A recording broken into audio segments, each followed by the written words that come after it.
اللهم أنت ربي لا إله إلا أنت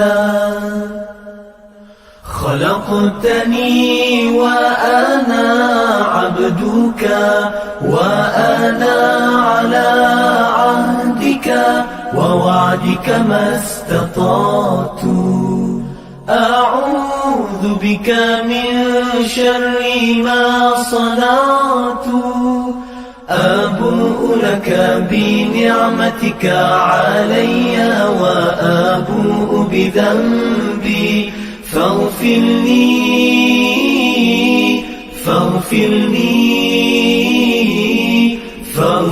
لي فإنه لا يغفر الذنوب إلا أنت. Ya Allah, Engkau Tuhanku, tiada Tuhan selain Engkau.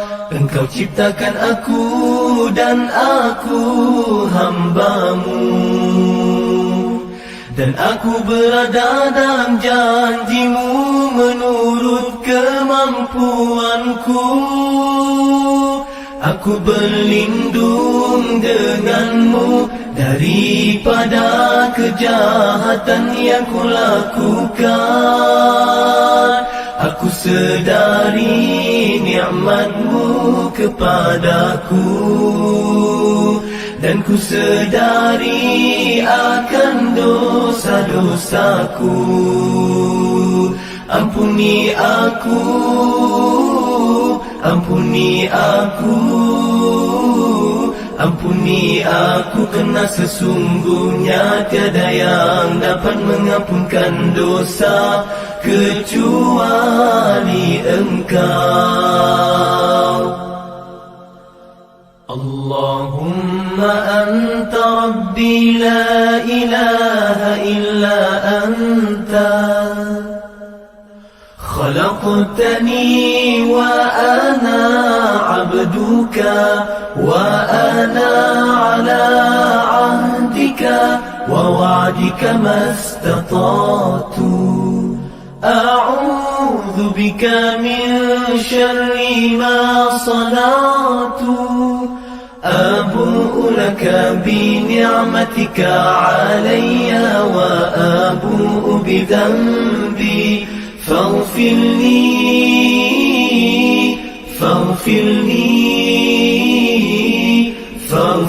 لي فإنه لا يغفر الذنوب إلا أنت. Ya Allah, Engkau Tuhanku, tiada Tuhan selain Engkau. Engkau ciptakan aku dan aku hamba-Mu, dan aku berada dalam janji-Mu menurut kemampuanku. Aku berlindung denganmu daripada kejahatan yang kulakukan. Aku sedari nikmat-Mu kepadaku, dan ku sedari akan dosa-dosaku. Ampuni aku, ampuni aku, ampuni aku, kerana sesungguhnya tiada yang dapat mengampunkan dosa kecuali Engkau.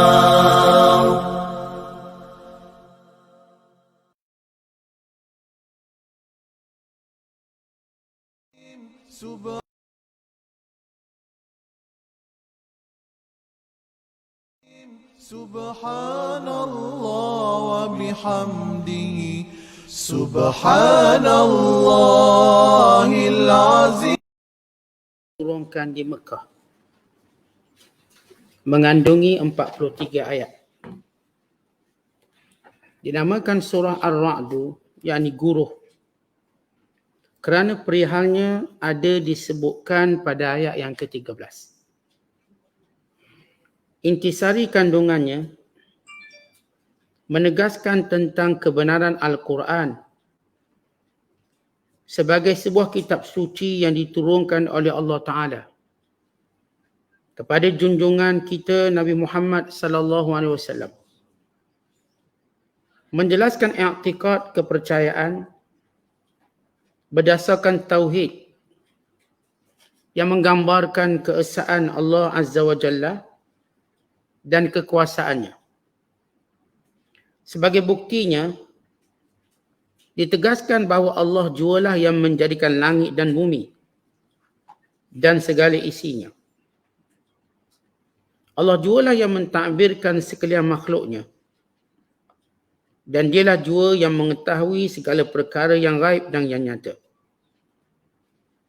Tiap-tiap seseorang sentiasa dijaga dan diawasi oleh malaikat yang bergilir-gilir siang dan malam. Selain dari malaikat kiraman katibin yang menulis amal perbuatannya yang baik dan yang jahat. Ditegaskan pula bahawa Allah Ta'ala tidak akan mengubah keadaan sesuatu kaum sehingga mereka mengubah keadaan mereka sendiri. Demikianlah sunnatullah atau undang-undang peraturan Allah yang tetap berlaku kepada sekalian makhluknya.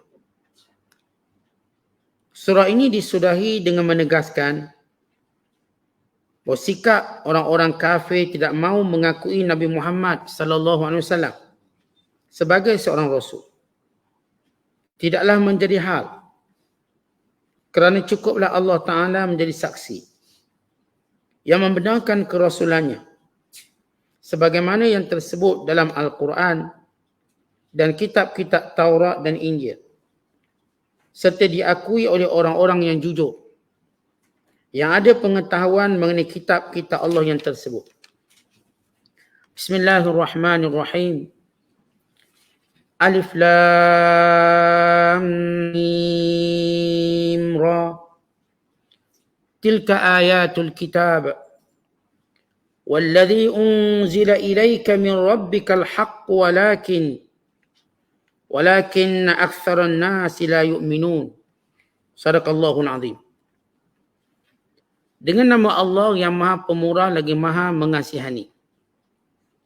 Alif Lam Mim Ra. Ini ialah ayat-ayat kitab Al-Quran. Dan apa yang diturunkan kepadamu wahai Muhammad dari Tuhanmu adalah benar. Tetapi kebanyakan manusia tidak mahu beriman. Kita berada dalam penafsiran surah Ar-Ra'di. Surah yang ke-13 pada juzuk yang ke-13. Surah ini dikenali dengan nama surah Madaniyah. Yang dimaksudkan Madaniyah yang diturunkan selepas hijrah. Atau setengah menamakannya yang diturunkan di Madinah wa dawahiha dan kawasan sekitarnya. Yang lebih tepat di sisi para ulama ulum Quran, bila disebut surah Madaniyah, yakni surah yang diturunkan selepas hijrah Nabi sallallahu alaihi wasallam ke kota Madinah. Surah ini mengandungi 43 ayat yang merupakan surah yang dikenali dengan Ar-Ra'di yang memberi maksud guruh. Tetapi di dalam surah ini bukan sekadar membicarakan tentang guruh, bahkan membicarakan tentang kilat, bahkan membicarakan tentang petir, bahkan membicarakan tentang turunnya hujan daripada awan. Bahkan surah ini juga menceritakan bagaimana Allah Subhanahu Wa Taala menegaskan ketauhidannya, yakni keesaannya. Kalau sebelum ini kita baca surah Yusuf dan kali ini surah Ar-Ra'du. Antara surah Yusuf dan surah Ar-Ra'du dia ada persamaannya yang disebut sebagai maudhu' dan maqasid. Adapun maudhu' yakni kandungan yang sama kerana di dalam surah ini mengandungi kisah-kisah para nabi alaihimussalatu wassalam bersama dengan kaumnya dan bagaimana Allah Ta'ala menyelamatkan orang beriman yang bertakwa dan membinasakan orang kafir. Kalau surah Yusuf diceritakan juga tentang Nabi, tapi khusus kepada Nabi Yusuf AS. Manakala dalam surah Ar-Ra'd akan diceritakan tentang kisah Nabi-Nabi. Tetapi dia punya ending sama. Orang-orang yang bertakwa akan diselamatkan oleh Allah dan diangkat kemuliaan dan darjatnya. Manakala orang-orang kafir yang engkar akan dibinasakan. Segala tipu daya mereka akan menjadi sia-sia. Segala perancangan mereka akan terdedah dan akan gagal. Ini dari sudut maudhu', yakni kandungan. Dari sudut maqasid, yakni objektif. Tujuan surah ini diturunkan. Kalau di dalam surah Yusuf, demikian surah Ar-Ra'd ini, dia ada maqasid, yakni objektif yang sama bagi mengisbatkan, menegaskan esa Allah dan kewujudan Allah.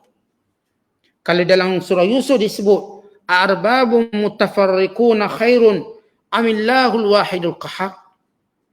Ketika mana Yusuf bertanya kepada banduan, apakah Tuhan yang banyak lebih baik daripada Tuhan yang satu, yang kuat, yang perkasa, yang esa? Yang menyaksikan keimanan banduan tersebut. Menunjukkan keesaan Allah.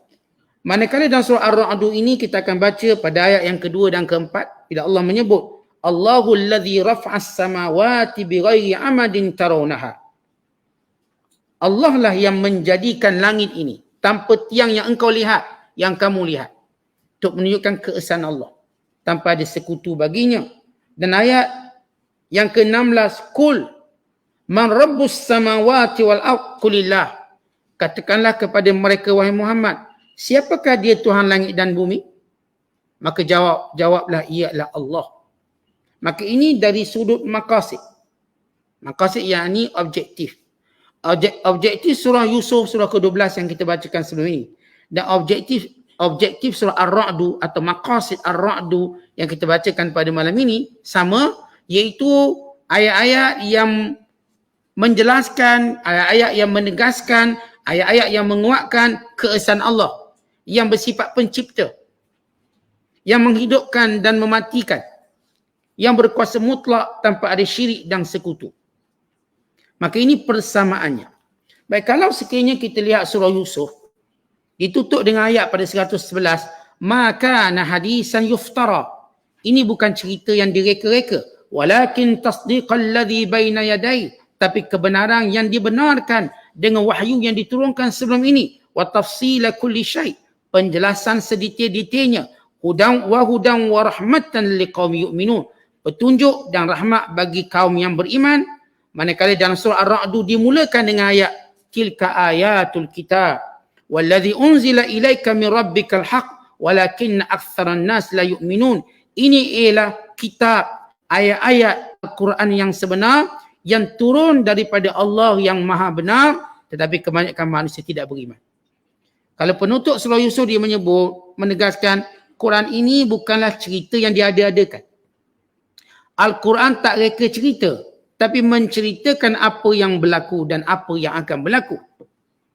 Menceritakan apa yang telah berlaku. Tidak ada cerita rekaan ataupun cerita iftirari, jangkaan. Tak, ini cerita betul. Bila Allah menegaskan pada akhir surah Yusuf tentang kebenaran Al-Quran, maka dikuatkan dengan permulaan surah Ar-Ra'd, tilka ayatul kitab. Inilah ayat-ayat kepada Al-Quran yang sebenar, kepada kitab suci yang sebenar, yang diturunkan daripada Allah dengan yang sebenarnya. Tapi kebanyakan manusia tidak mau berfikir. Sebagaimana kita sebut semalam, manusia kalau dunia mereka fikir sampai pecah kepala. Mereka fikir sampai putus orat leher mereka. Putus orat otak mereka. Tapi dalam hal akhirat yang simple dan mudah, mereka tak tahu memikirkannya. Mereka tidak mau memikirkannya, maka jadilah mereka orang yang bodoh. Padahal memikirkan hal ketuhanan simple. Tetapi kerana kurang cakna, kurang mereka perhati, dek sayang mereka dengan dunia, cinta mereka pada dunia, bahkan menyangka mereka dengan sangkaan palsu, kononnya mereka akan hidup kekal di dunia. Walau ia satu pemikiran atau memikirkan tentang Allah, satu pemikiran yang basic, yang mudah, fitrah, yang Allah jadikan manusia. Kalau kita lihat surah ini secara keseluruhan, ada 12 kandungan utama surah ini. Yang pertama, surah ini dimulakan dengan mengisbatkan dalil-dalil kewujudan Allah, keesaannya yang mencipta langit dan bumi, matahari dan bulan, malam dan siang, gunung ganang dan sungai, tanam-tanaman dan buah-buahan yang pelbagai rasa, rupa dan bentuknya. Bahkan sesungguhnya Allah esa dalam mengadakannya, menciptakannya, menghidupkannya, mematikannya, memberi manfaat dan memberi mudaratnya. Ini kandungan pertama. Kalau kita baca surah ini, dimulakan dengan adillah, yakni dalil-dalil kewujudan Allah, wujud Allah, kemudian esa Allah, kemudian penciptaan langit, bumi, matahari, bulan, malam, siang, gunung ganang, sungai-sungai, tumbuh-tumbuhan, pokok-pokok, buah-buahan yang pelbagai rasa, bau dan warna, dan Allah esa bersendirian dalam menciptakannya, mengadakannya, menghidupkannya, mematikannya, memberi manfaatnya dan mendatangkan mudaratnya. Jelas, yang ni tak ada makhluk boleh berkongsi dengan Allah. Siapa kata diciptakan pokok? Sebab mana pun saintis, dia tak akan kata cipta pokok. Maka dia tak bergantung kepada benih yang akhirnya akan tumbuh pokok yang diciptakan oleh Allah. Siapa yang ciptakan malam? Ada tak tuan-tuan dengar orang ciptakan malam? Saya tengah buat kajian untuk cipta malam. Atau mencipta siang. Cipta matahari. Adakah ada yang mencipta matahari? Kononnya Cina ada buat cipta matahari palsu. Yang kepanasannya 10 kali ganda daripada matahari hari ini. Kononnya. Nanti tak perlu lagi matahari, dia akan aktifkan matahari palsunya. Dan tidak ada, tidak mungkin. Melainkan kebinasaan. Kerana ia kuasa mutlak yang disebut munfarid. Allah bersendirian. Dalam dakwaannya, dalam pengakuannya, dalam penciptaannya. Manusia tak mampu, even dakwa pun tak berani. Sebab mereka tak cipta apa-apa. Allah yang mencipta. Yang kedua, kalau kita menyelusuri 43 ayat surah Ar-Ra'd ini. Apakah perbahasannya? Isbatul ba'si wal jazai fil alamil qiyamah wa takriru iqa'il azabil bil kuffari fid dunya, iaitu penegasan akan hari bangkitan dan hari pembalasan di alam akhirat, wa takrir, dan juga pengesahan iqa'il azab, akan diturunkan azab bil kuffar, kepada orang kafir, fid dunya, di dunia lagi, yang nanti akhirat khusus azabnya. Tetapi yang di dunia lagi Allah dah tunjuk bagaimana Allah mendatangkan azab kepada orang kafir. Akan datang pelbagai bentuk azab. Sebagaimana diceritakan surah-surah sebelum ini. Yang ketiga, al-ikhbaru an wujudil malaikati tahfazul insana wa tahrusuhu bi amrillahi ta'ala. Ayat yang kita bacakan ini, surah yang kita akan tafsirkan ini, memberitahu tentang wujudnya malaikat yang menjaga manusia, yang memelihara manusia untuk dilaksanakan perintah Allah. Maknanya, Allah Ta'ala menentukan takdirnya, Allah Ta'ala menentukan sebarang perkara yang berlaku, maka Allah jadikan malaikat bagi memastikan benda ini berlaku. Sebagaimana mati, diutuskan malaikat maut. Sebagaimana hujan, diutuskan malaikat Mikail. Sebagaimana wahyu, diutuskan malaikat Jibril. Sebagaimana azab, diutuskan malaikat Jibril juga. Dan demikian juga malaikat yang jaga kita siang malam yang disebut hafazah. Sebagaimana disebut dalam hadis-hadis yang banyak.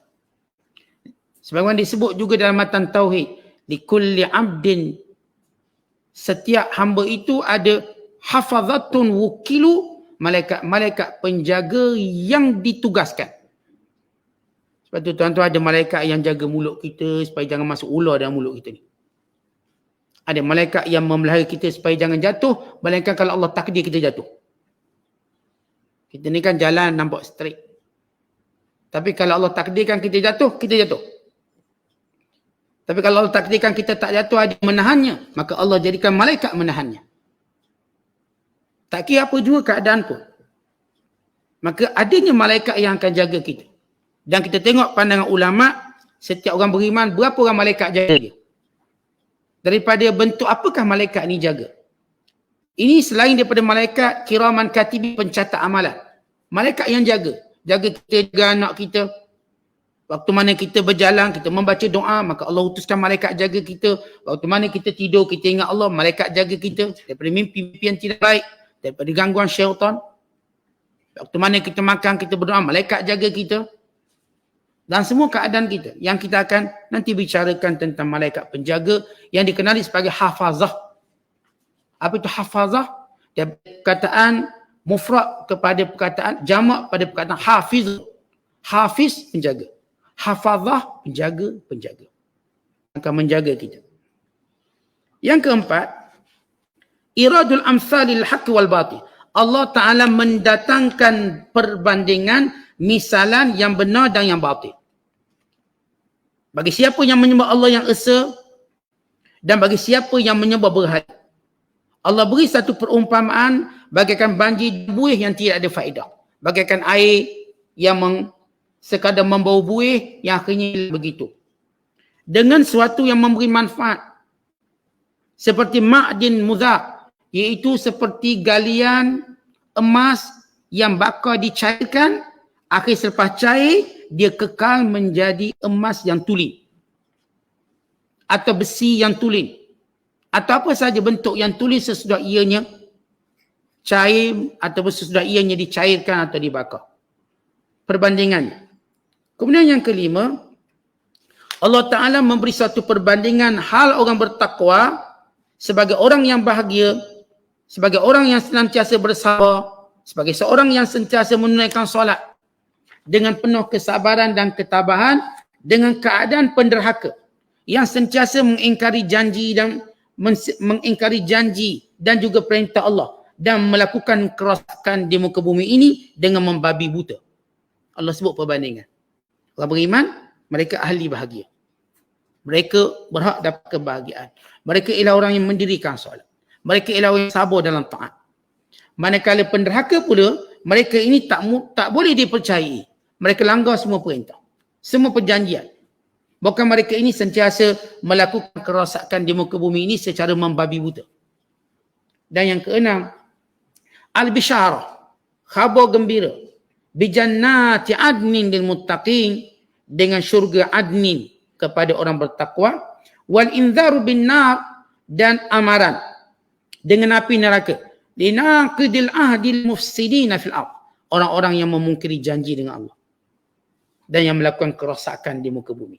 Yang ketujuh, dalam kandungan surah Ar-Ra'd ini ialah bayan muhimmatir rasul wa hiya da'watu ila ibadatillahi wahdah wa adami syirki bihi wa tahdhiruhu min mujamalatil musyrikin fi da'watihim, iaitu menerangkan tugas-tugas Rasul. Iaitu tugas mereka berdakwah kepada manusia untuk menyembah Allah yang esa dan tidak menyentuh dengannya akan sesuatu. Dan Allah Ta'ala memberi amaran kepada Rasulullah. Amaran kepada Rasul daripada berbaik-baik dengan orang kafir atau bermujamalah dengan orang kafir, yakni bertoleransi dalam dakwahnya. Apa maksud toleransi? Yang macam kita dengar itulah orang Islam yang tolong basuh rumah berhala. Konon sebab orang kafir basuh masjid kita pun basuh rumah berhala. Kita lap sekali berhala. Atas mujamalah itu, toleransi, ia diharamkan. Dan Allah memberi arahan. Kita tidak boleh bertoleransi dalam hal agama. Dengan maksud mereka kata tak apalah, kita sembah Allah sehari, kemudian nanti kamu pula sembah berhala sehari. Tak apalah, raya kamu kami sambut, raya kami pun kamu sambut. Ini panggilnya mujamalah, bertoleransi. Jawapannya tidak. Dalam hal agama tiada toleransi. Ia dengan akidah yang penting dijaga, dipelihara. Ia merupakan kepercayaan. Ia merupakan iman dan cahaya yang berlawan dengan kegelapan dan kemurkaan Allah. Dalam hal-hal kemanusiaan, ya, kita bertoleransi dan kita tolong menolong. Dalam hal kebajikan, ya, kita bertoleransi dan tolong menolong. Dalam hal yang berkaitan dengan agama Allah, tak boleh. Tak boleh nak mujamalah dan nak kata agama awak pun betul juga. Nanti awak pun boleh masuk syurga juga. Bohong. Tidak boleh. Ini keyakinan. Kita yakin bukan yakin kita dengan keyakinan kosong, yakin kita berdasarkan dalil. Berdasarkan perintah Allah dan Rasul. Tidak keyakinan kita yang cuma dakwaan. Bila ada orang kafir kata lah, orang Islam cuma dakwa. Kami tak dakwa, kami ada dalil. Yang mendakwa kamu. Wa qalatil yahudu. Bila mereka berkata, lan yadkhulal jannata illa man kana hudan aw nasara. Qul antum a'lamu amillah. Mereka kata yang masuk syurga cuma Yahudi dan Nasara. Dan orang musyrikin pun sama dakwa. Mereka masuk syurga. Soalannya, mana dalil kamu masuk syurga? Ada tak dalam kitab kamu cerita kamu masuk syurga? Jawapannya tak ada. Kerana kitab mereka cuma membicarakan hidup semula. Tapi bukan cerita syurga. Manakala kitab Kristian ataupun Yahudi, ada tak yang mengatakan kamu masuk syurga? Sedangkan kamu melanggar perintah Allah, mendustakan Nabi dan Rasul, bahkan membunuhnya. Memperolok-olokkan, mempermainkannya. Yang menyatakan orang beriman masuk syurga ada dalil dalam Quran. Banyak. Dalil dalam hadis banyak. Terlalu jelas. Sebab itu kita bukan dakwa. Kita tak kata orang Islam ni dakwa boleh masuk syurga. Bukan dakwa. Ini dalil. Ini keterangan. Ini wahyu. Ini kebenaran. Dia berbeza antara dakwa. Kalau dakwa ni tuan-tuan, kita minta mana reference dia. Mana dia punya rujukannya. Ainal maraji'. Qul hatu burhanakum in kuntum sadiqin. Mana dalil? Tapi kalau kita sebut orang yang Islam saja masuk syurga, ya, ini Al-Quran yang benar. Hadis Nabi yang menceritakan yang beriman masuk syurga. Ini penjelasan ataupun dalam surah yang kita bacakan ini, Allah beri amaran jangan bermujamalah dalam bab ketauhidan, dalam bab agama. Islam tertegak dengan dalilnya. Dan yang ke-8 dalam kandungan surah yang kita bacakan ini ialah Ar-Rusul basharun kaghairihi minan nas. Lahum azwajun wa dhurriyyah wa laysatil mu'jizat rahnu masyiatihim wa innama hiya bi'idnillahi ta'ala wa muhimmatuhum maqsuratun 'ala at-tabligh amma al-jazaa' fa ila Allah ta'ala. Rasul-rasul juga manusia seperti kita. Maka maksud rasul-rasul ni manusia seperti kita, artinya mereka ada isteri-isteri, mereka ada zuriat-zuriat. Itu maksud rasul ini manusia macam kita. Bukan manusia macam kita dari sebab aspek kelemahan. Lupa, nyanyuk, jahat, buruk. Itu aspek kelemahan. Rasul-rasul seperti manusia dari sebab aspek fitrah. Bukankah kahwin itu fitrah? Punya zuriat itu fitrah. Buat jahat kita tak panggil fitrah. Ustaz mencuri itu fitrah. Bukan fitrah. Berzina itu fitrah. Bukan fitrah. Itu syahwat. Para Rasul SAW, mereka manusia macam kita secara fitrah. Tapi fitrah mereka tidak mengurangkan, tidak menjadikan kekurangan bagi mereka. Umpama contoh gini. Kita kan lupa. Nabi-Nabi lupa tak? Lupa. Lupa kita adalah kekurangan. Lupa para Nabi adalah syariat. Macam mana? Tuan-tuan, bila Nabi SAW dan demikian juga Nabi-Nabi yang lain alaihissalatu wassalam, ketika mana Nabi lupa dalam melakukan solat, yang 4 jadi 2, untuk mengajar kita yang memang sentiasa lupa, kalau lupa bagaimana cara nak buat. Dengan sujud sahwinya, dengan dia ambil bilangan yang diyakininya, dengan masuk kembali solat tanpa memulakan solat dari awal. Makna katanya, kalau saya ni solat zuhur 2 rakaat, patut 4. Saya pun bagi salah. Aku teringat 2. Ataupun ada orang beritahu, Ustaz, 2 Ustaz solat. Saya bangkit balik, Allahu Akbar. Sambung lagi 2. Siapa ajar? Rasulullah SAW sahaja. Kemudian saya akan akhiri sujud sahwi. Artinya lupa Rasulullah syariat. Bukan lupa Rasulullah kekurangan. Lupa kita memang kekurangan. Sebab ini bukan sekali pertama kita lupa. Ini dah banyak kali. Beza. Lupa. Jadi bila kita katakan Rasul-Rasul ini manusia macam kita dari sudut fitrah. Satu. Yang kedua, fitrah yang tidak mengurangkan kemuliaan mereka. Nabi-Nabi tidur. Tidur itu fitrah. Tapi dia tak tidur macam kita. Sampai peringkat sekian-sekian, tidak. Tapi pernah tak Nabi tidur tak terkejut? Ya pernah. Tapi bagaimana sebagaimana kita kata, kalau Rasulullah tidur tak terkejut untuk ajar syariat, bagaimana nak buat? Baginda SAW pernah dalam satu peperangan. Nabi tidur di kawasan pergunungan. Akhirnya kesemua tak terkejut subuh. Termasuk Bilal bin Rabah yang biasa bangun awal. Termasuk Abdullah ibnu Ummi Maktum yang memang Allah kurniakan dia kemuliaan mencium bau subuh. Dia boleh cium bau subuh. Dia tahu ini subuh. Tak payah tengok waktu, tak payah tengok jam. Dicium, dah subuh. Itu keistimewaan Abdullah ibnu Ummi Maktum radhiyallahu ta'ala anhu. Tapi hari itu semua tak terkejut. Lalu mereka pun bangun dan keadaan matahari dah meninggi.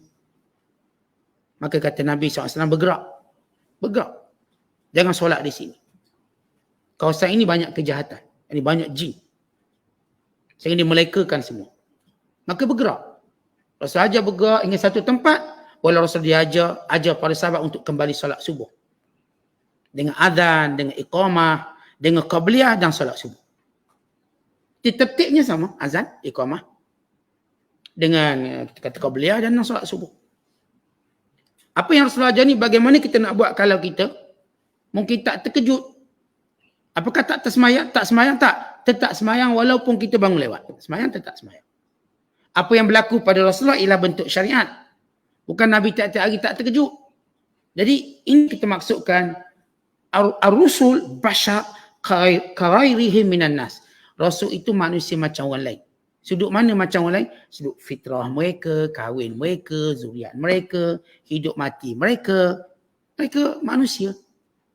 Sebab itu bila Nabi SAW wafat atau kedengaran Nabi wafat, kedengaran Nabi terbunuh, ia bukan benda yang pelik.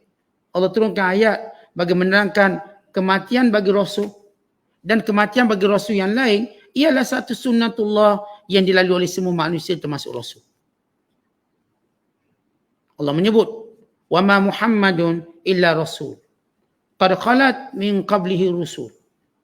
Tidaklah Muhammad itu melainkan rasul yang telah berlalu sebelum Muhammad itu rasul-rasul, yakni hidup dan mati. Maka demikian Nabi SAW juga akan mati. Supaya orang Islam tahu sehebat mana pun manusia, secinta mana pun Allah Ta'ala pada manusia itu, dia tetap melalui fitrahnya kematian. Lepas tu kita tak itimau orang kata ada orang tak mati-mati ni, Ustaz. Dah ribu tahun tak. Mereka semua kita akan melalui fitrah kita, iaitu meninggal dunia. Walaupun di sana ada khilaf antara tentang kematian khidir yang telah kita bahaskan sebelum ini. Tapi ala kuliah dia suruh sunnatullah, semua akan mati. Sebab kita manusia. Sebut je manusia, bukan makhluk, semua mati. Yang kesembilan, isbat zahirati taghayyuri fid dunya ma'subutil aslil am li maqadiril khalaiqi fil lauhi mahfuz. Iaitu menjelaskan bahawa dunia ini akan sentiasa berubah. Dan takdir Allah akan tetap kepada manusia. Dunia ini akan berubah, kita berubah, bentuk muka bumi berubah, negara kita berubah. Berubah ini dah sifat dunia. Sentiasa kita akan nampak perubahan-perubahan. Tetapi semuanya itu dalam takdir Allah. Semua benda Allah Ta'ala takdirkan. Yang ke-10, i'lam, pemberitahuan bi annal ard laysat kamilatat takwin. Dan ayat yang kita bacakan ini menjelaskan bumi bukanlah bulat, betul-betul bulat. Bukan bulat, kita katakan bulat betul, bukan. Wa innama hiya baydawiyatun naqisah. Tetapi ia berbentuk geosfera atau kita sebut sfera atau kita sebut bulat telur atau bujur telur. Dia panggil geosfera atau orang Arab panggil baydawiyatun naqisah. Bulat tapi ada dia punya tirus di hadapan yang bentuk telur. Dan surah ini menceritakan, ini bagi membatalkan golongan yang menyatakan dunia ini flat. Flat maksud dunia ini mendatar. Hanya berdasarkan pada beberapa potong Quran, tidak melihat menyeluruh. Dan yang menyatakan dunia ini bulat macam bola betul, tidak. Allah sebut dalam ayat yang kita bakal bacakan nanti, baydawiyatun, ia bentuk telur, naqisah. Maksud tidak bulat betul, dia akan ada atau dengan bahasa mudah kita sebut sebagai bentuk bujur, ada sedikit bujur atau disebut geosfera dalam bahasa saintifiknya. Maka ini dijelaskan oleh Allah dan ayat kita akan bacakan nanti itu ayat awalam yarau anna na'til ard nankusuha min atrafiha. Yang ke-11, ihbab maklil kafirin bi anbiya'ihim fi kulli zaman. Allah menjelaskan dalam ayat ini kegagalan semua konspirasi untuk menganiaya para nabi dan para rasul. Kegagalan mutlak. Bermula kisah Yusuf lagi, konspirasi untuk menjatuhkan Yusuf gagal. Itu konspirasi daripada orang paling dekat adik-beradik. Apatah lagi konspirasi yang jauh. Contoh yang dekat kita adik-beradik. Logiknya, yang kalau yang buat konspirasi itu orang dekat dengan kita, memang kita akan jatuh. Orang dekat. Orang kepercayaan kita, orang kanan kita, orang kiri kita. Dan tak ada orang lebih dekat pada adik-beradik kita. Sebagaimana Allah cerita dalam surah Yusuf, konspirasi atau muamarah, dalam bahasa Arabnya muamarah, atau konspirasi bagi menjatuhkan Yusuf, menjauhkan Yusuf, menepikan Yusuf, semuanya gagal. Sama ada konspirasi adik-beradiknya Ikhwatu Yusuf, atau konspirasi Zulaikha bersama wanita-wanita pembesar negara Mesir. Semua konspirasi itu mengalami ihbab, kegagalan. Mengalami, kita katakan, kekecewaan. Dan dalam ayat yang kita bacakan juga, Allah menjelaskan semua tipu daya orang kafir kepada para nabi di setiap zaman dan waktu akan gagal. Bahkan kita berkata, semua muamarah, semua konspirasi untuk menjatuhkan Islam akan gagal. Semua. Tak macam mana mereka nak jatuhkan Islam. Dengan penjajahan, siri penjajahan dari Perang Dunia Pertama, Kedua. Dengan siri peperangan Al-Ghazwul Fikri, peperangan mentalnya, peperangan ideologinya. Mereka sumbat ideologi pelbagai dan negara Islam, sekular, liberal, pragmatism, komunis. Dan semua ideologi ini akhirnya gagal. Tetap tumbuh ketulinan Islam. Lihat sistem sekular di Turki. Akhirnya tumbuh keaslian Islam. Lihat sistem kapitalis di banyak negara Islam. Akhirnya timbul kemuliaan sistem Islam. Mereka cuba jauhkan manusia daripada tidak melakukan riba. Akhirnya muncul institusi pembankan Islam. Masarif Islamiyah. Bermula sistem ekonomi perbankan Islam. Walaupun bergerak perlahan mula-mula. Kemudian dia terus bangkit sekitar era 60-an, 70-an. Kalau kita di Malaysia 80-an. Yang bermula dengan bank yang kecil, bank Islam. Yang modalnya paling ciput sekali. Daripada tabung haji, pemodalan nasional berhad daripada sekian-sekian, kalau BSP sikit-sikit. Kita katakan macam tak nak buat. Kalau saya baca sejarah kewujudan bank Islam, macam tak nak buat, tapi dasarkan agama tu kuat. Daripada bank Islam, akhir jadi perbankan Islam. Sehingga hari ini, semua bank ada perbankan Islam. Ya, asalnya bank Islam kecil. Hari ini setengah bank dah ada bank Islam. Bank Islamik, CIMB Islamik, bank rakyat, bank muamalah. Dah lahir institusi bank Islam yang memang 100% Islam selain daripada bank Islam. Ya, ini kita katakan konspirasi untuk menjahanamkan Islam, meninggalkan tidak juga berjaya sebagaimana konspirasi kepada para nabi dan kepada orang soleh. Ini janji Allah. Dan ayat yang kita akan baca nanti. Sebab tu kita akan lihat benda-benda agama Allah. Siapa boleh jauhkan? Siapa boleh padamkan? Siapa boleh hilangkan? Dunia ini milik Allah. Dan segala takdir itu milik Allah. Yang ke-12, dan yang terakhir, surah ini ditutup dengan penyaksian Allah dan Rasulnya. Dengan penyaksian Allah kepada Rasulnya. Dengan kenabian dan risalah. Demikian juga penyaksian orang beriman. Di kalangan ahli kitab. Tentang wujudnya tanda-tanda kenabian pada kitab-kitab mereka. Maka surah ini menerangkan bagaimana gembiranya orang-orang yang beriman dengan Al-Quran, dengan apa yang diturunkan tentang kebenaran Rasulullah sebagai ahli kitab yang memang menunggu-nunggu kedatangan Nabi sallallahu alaihi wasallam. Bila turun Al-Quran, maka mereka gembira kerana membenarkan apa yang telah mereka baca dalam kitab mereka tentang kemunculan, kelahiran Nabi Muhammad sallallahu alaihi wasallam. Ini 12 kandungan utama surah Ar-Ra'du yang kita baca. Yang dikenali sebagai surah guruh. Dan guruh, hakikat guruh itu yang akan kita cerita, kita akan tahu. Apakah dia hakikat guruh, hakikat petir, hakikat kilat yang menjadi salah satu daripada tentera-tentera Allah. Allah Ta'ala memulakan firman-Nya Alif Lam Mim Ra. Sebagaimana biasa, mana-mana ungkapan huruf muqatta'ah untuk menarik perhatian orang-orang musyrik Mekah, untuk menarik perhatian orang-orang yang menjadi pakar bahasa Arab. Lihat bagaimana huruf ini dicantum mengeluarkan bunyi yang menawan, bunyi yang menarik, bunyi yang mukjizat yang tak pernah kamu fikir ia wujud dalam pertuturan bahasa Arab kamu. Bagi menunjukkan Al-Quran berada di atas kefasahan atau kelancaran bahasa Arab. Bukan Al-Quranlah sistem bahasa Arab. Karena itu tuan-tuan, bila kita tengok orang kafir cuba menjauhkan orang Islam daripada bahasa Arab. Waktu mana mereka jajah negara Islam, mereka perkenalkan bahasa mereka. Ini kita cerita dulu-dulu.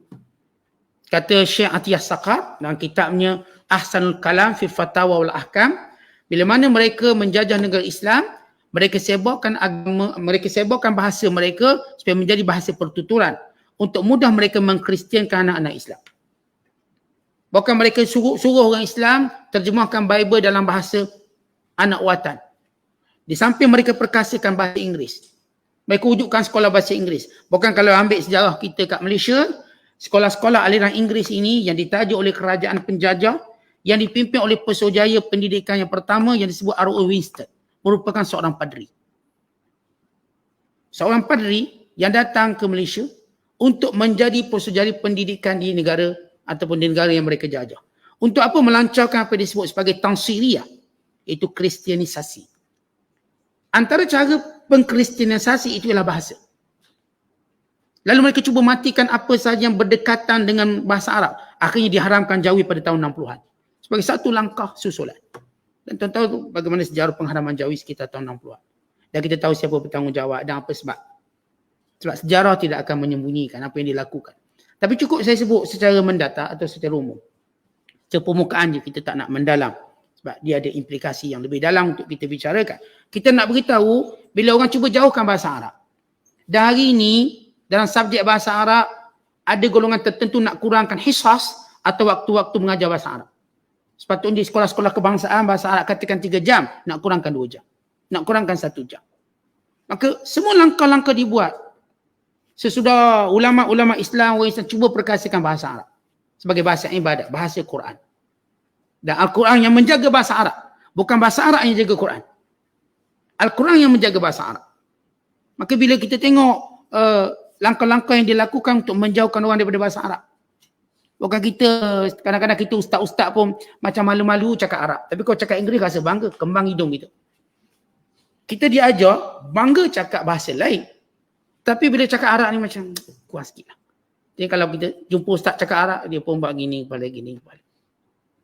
Tanya Arab, dia pun jawab Melayu. Silap bulan dia jawab Jawa, Bugis. Tak nak cakap Arab. Dia tahu bahasa Arab. Bila dia bercakap, dia rasa malu. Tapi kalau bahasa lain, dia cakap dia bangga. Actually, dia naik. Sebut actually, selain. Definitely, dia rasa macam, memang dia power. Pada sepatah tu je dia hafal. Tapi bangganya, sampai 30 siaran. Itu hakikat kita kena tahu.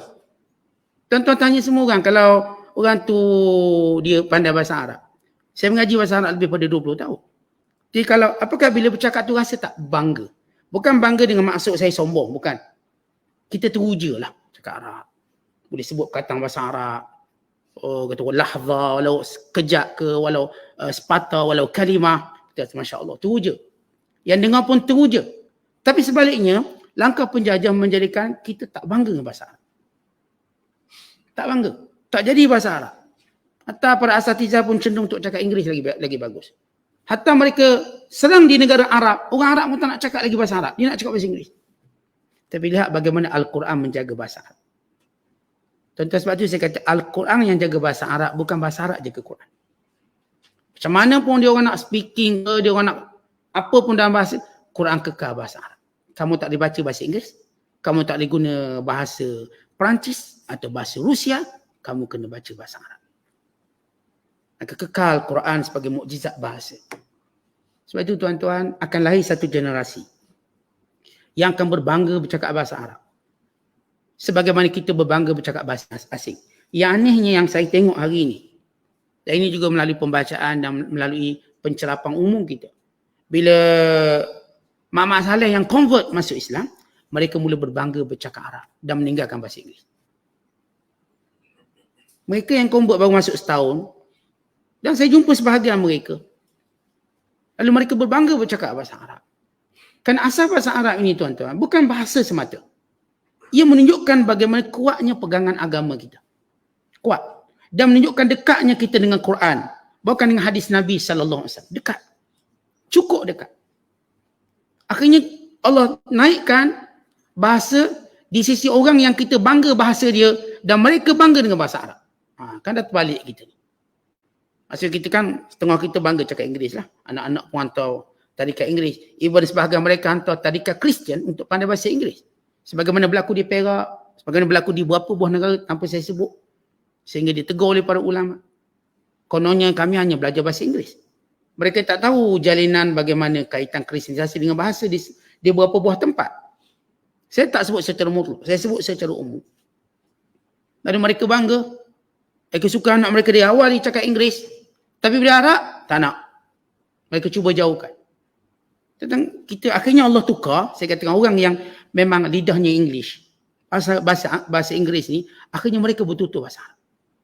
Dengan fasahah. Dengan kita katakan lancar. Ada seorang India. Dia tuan-tuan daripada kecil, dia memang cakap Arab. India ni. Akhirnya dia bercakap Arab ni lebih terjaga nahunya daripada orang Arab. Ni saya baru tengok 3-4 hari lepas. Maka dia pun dijemput ke radio Arab atau ke TV, rancangan TV Arab. Ada barnamish di stesen TV di Qatar, itu Al Jazeera. Ni dia punya muzik ataupun kita panggil juruhebah dia. Jadi malu sebab dia mula cakap Arab secara lahan. Lahan maksudnya kesalahan nahu. Yang India ni tuan-tuan, India ni Masya Allah. Dia cakap Arab begitu fasahah. Dia kata saya jumpa siapa pun saya akan cakap bahasa Arab fusah. Walaupun dia cakap bahasa kampung kami, saya kekal dengan fusah. Maka dia tunjuk bagaimana Allah memuliakan bahasa Arab di mulut orang yang bukan berbahasa Arab. Orang India. Maka dia mula terkenal dan memalukan orang Arab sendiri yang tak nak cakap Arab. Sebab itu saya kata Al-Quran yang hebat ini. Terus memelihara bahasa Arab walaupun orang ada, saya kata, gerakan untuk menghapuskan bahasa Arab di setiap negara Islam. Bukan menjadikan kita macam rasa kerdi bila bercakap Arab. Tapi rasa power bila cakap Inggeris. Broken pun tak apa.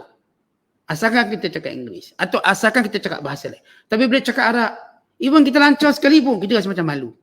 Tak ada orang respon. Mungkin. Hatta di kalangan orang Arab. Ini cerita. Saya pernah cakap dengan seorang Arab. Ya, kita nak belajar bahasa Arab. Dia tak nak. Dia ingat kita Malaysia pandai speaking. Awak kena speaking saya. Kita nak cakap Arab. Tak nak. Kita cakap Arab, dia malah bahasa Inggeris. Allah tarik kebanggaan tadi. Pada orang yang tidak tahu nilai bahasa Arab yang sebenar. Sebab itu kita orang Islam hari ini perlu kembalikan nilai kebanggaan kita dengan bahasa Al-Quran. Sebab itu setengah-setengah para pakar bahasa tak ada cara lain menyelamatkan bahasa Arab ini, melainkan kembali kita mengajar tafsir Al-Quran. Tetapi bila kita ada tafsir Quran, huduh-huduh pun, ataupun secara berkhtisar, secara ringkas, kita dapat faham beberapa kalimah. Tahulah, termasuk nama surah. Surah Ar-Ra'du, fahamlah, guru. Mungkin malah esok tak ingat kot. Tapi ingatlah surah guru. Ar-Ra'du bolehlah sepatah. Surah Al-Baqarah, tahulah lembu Baqarah. Surah An-Nisa, tahulah surah wanita. Tahu. Dan bagaimana kita dekatkan bahasa Arab dengan tafsir Quran. Dan dengan hadis. Sebab tu kita, ini cara jawapan kita. Pada penindasan bahasa Arab. Kita jawab balik. Ini bahasa mukjizat. Ini bahasa yang hebat. Kemudian kata Allah, tilka ayatul kitab. Ini adalah ayat-ayat daripada Al-Quran yang sempurna. Yang mempunyai nilai yang tinggi. Yang mempunyai kedudukan yang mulia di sisi Allah Subhanahu Wa Taala. Al-Quran yang tiada ragu padanya. Yang diturunkan kepadamu wahai Muhammad. Daripada Tuhanmu dengan sebenar. Tetapi kata Allah, walakinna aktsaran nas la yu'minun. Tetapi kebanyakan manusia tidak mau mengkaji, tidak mau meneliti, tidak mau mentadabbur akan kebenaran Al-Quran ini. Yang saya sebut tadi alasan mereka cuba jauhkan kita daripada belajar bahasa Arab. Dengan cara itu kita tak dapat mengkaji tentang keaslian atau kebenaran Al-Quran dengan sebenar. Mereka jauhkan orang-orang semua manusia, jangan cakap bahasa Arab ini bahasa pengganas. Mereka dah boleh kata orang Arab ni ganas, sekian-sekian, maka bahasa pun takut. Sebab tu kalau ada orang cakap bahasa Arab dalam bas, mungkin dia kena halau. Cakap bahasa Arab dalam kapal terbang, mungkin kena halau. Kata ini bahasa pengganas. Tidak selesa. Lihat berjaya pada permulaan, orang kafir menjauhkan orang manusia daripada melihat bahasa Arab sebagai bahasa mukjizat. yang dengannya diturunkan Al-Quran. Maka kata Allah, ini ialah ayat-ayat daripada kitab yang suci, yang datang daripada Tuhan yang sebenar, yang tiada ragu padanya. Tapi kebanyakan manusia tidak membenarkannya, tidak mempercayainya. Kenapa yang saya sebutkan tadi? Kerana mereka tidak mau memikirkannya. Kerana mereka tidak mau mentadaburinya. Bukan setiap ayat yang mengandungi mukjizat ini. Kerana mereka telah dijauhkan daripada kebenaran yang Allah Ta'ala turunkan. Maka ini mukaddimah kepada surah Ar-Ra'du. Wallahu a'lam bissawab. Assalamualaikum.